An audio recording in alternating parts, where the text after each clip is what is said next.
Yan mga parikoy.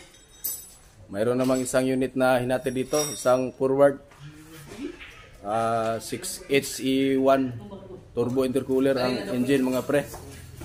Galing pa ito ng Davao pre, Tagum.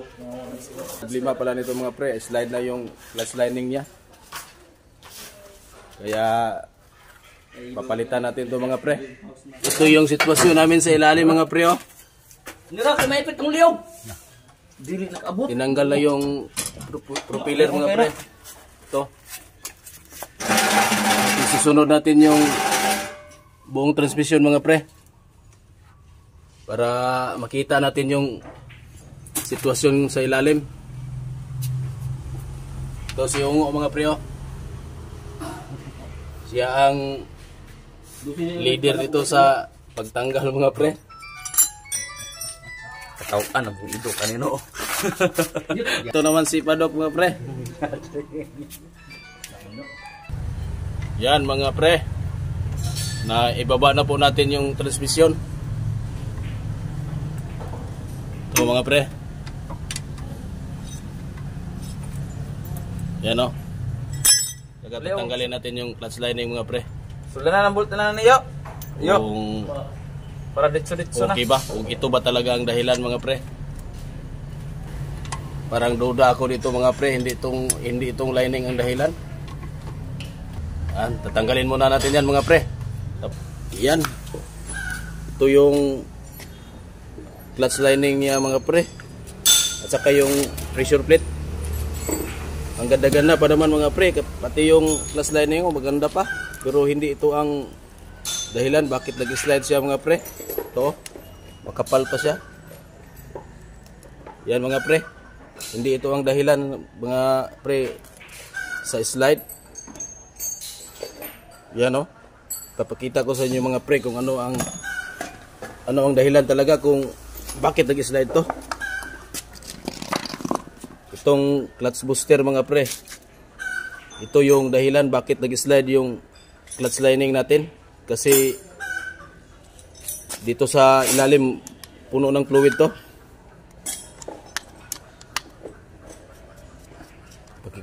Yan o mga pre. Oh. Ito mga pre. Ito yung dahilan ng slide. Ito. Yan o. Puno ng fluid sa ilalim. Yan o.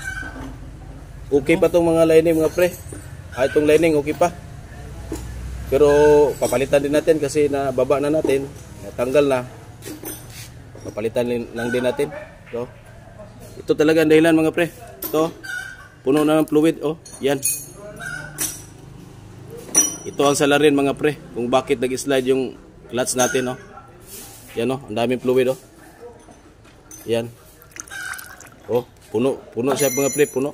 Ito. Kaya palitan natin ito mga pre. Kaya nag-slide tong clutch natin mga pre. Dahil ito. Ito, puno ng fluid dito. Hindi na siya dire-diretsong babalik yung diaphragm natin sa ilalim. Kaya ang resulta, pagtapak mo ng clutch dun sa taas, dahan-dahan na siyang babalik. Hindi siya dire-diretso kasi puno ng fluid dito. Hindi na kayang ilabas dito sa exhaust mga pre dito. Hindi na kayang mailabas yung lahat ng fluid. Kaya palaging nakatulak tong rod mga pre dito. Kaya ang resulta, slide talaga siya. Dahil sa puno ng fluid dito mga pre, hindi na siya todo bumalik yung rod niya. Kaya resulta, yan, slide talaga. Kaya palitan ito mga pre. Okay. Yan mga parikoy. Dumating na yung bagong clutch booster mga parikoy. Ito yung luma mga parikoy. Oh. Ito yung bago. Saka yung clutch lining mga parikoy. Banding lang to, banding. Pinabandingan lang. Ito ang bago mga parikoy. Kaya kakabit na natin to mga parikoy. Yan mga pre. Naikabit na po natin yung clutch lining nya. Ito mga pre. Oh. Kaso lang sobrang dilim dito mga pre kasi gabi na. kailangang matapos tong trabaho na to mga pre kasi walang sasakyan na magamit bukas pag may huling isda. Kaya overtime mga pre, overtime. Susunod na natin yung transmission mga pre para matapos-tapos na tong trabaho na to. Yan o si Ungo. Okay, fire. Yan mga barikoy. Tapos nang maikabit lahat. Ito mga barikoy oh. Yung bagong booster.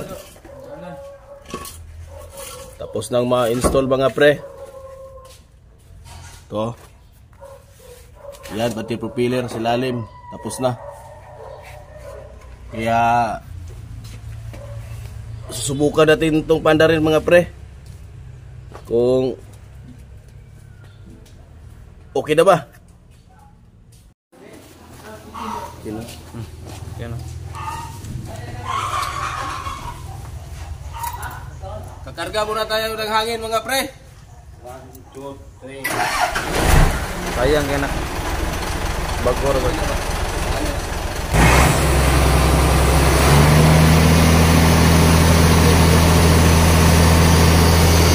Ya guys.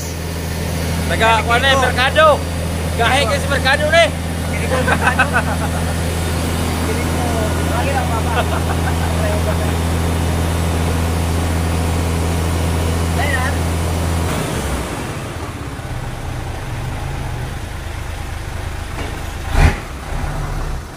Yun. Okay mga pre, okay. Okay kayo. Oh, kusog na kay mo kuan rampa na. Parampa apos kay be. Lepas mata lubot. Oh.